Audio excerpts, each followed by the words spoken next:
না না না, আমার বউয়ের উপরে এত বড় অন্যায় আমি সহ্য করবো না। বড়া ঘরের ভিতর ঢুকে আমার বউয়ের ক্ষতি করে দিয়ে যাবে, এ আমি মেনে নেবো না। আর তোমার বউয়ের যখন এত বড় ক্ষতি করলো তখন তুমি কোথায় ছিলে? লেওড়া আমি তো ঘুমাচ্ছিলাম, আমি কি করে জানবো ঘরে ঢুকে পকপক করে যাবে? বোধহয় বালচা ক্লাবের পল্টু যদি আমি বাল না ছেড়ে ফেলেছি তাহলে আমার নাম বান্টু না। আহা বান্টু, তুমি একটু শান্ত হও। তুমি নিজের চোখে দেখেছো তো এটা পল্টুরই কাজ? হ্যাঁ লেওড়া, আমি নিজের চোখে দেখেছি আমার বউয়ের পাশে শুয়ে রয়েছে।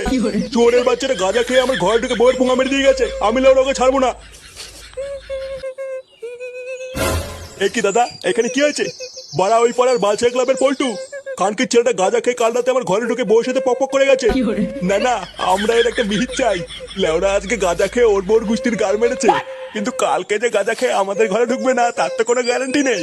আমরা লেওরা এর একটা মিহিত চাই, ওই পল্টুর গার মারতেই হবে। শুধু ওই পল্টুকে কেনালেই হবে না, এর ভিতরে আমার ছেলেও আছে। লেওরা আজকে সব কটার গার ভাঙবো। চলো ভাই সব, আজ এই বালচা ক্লাবে আগুন ধরিয়ে গার মেরে দেবো। হ্যাঁ হ্যাঁ, চলো চলো।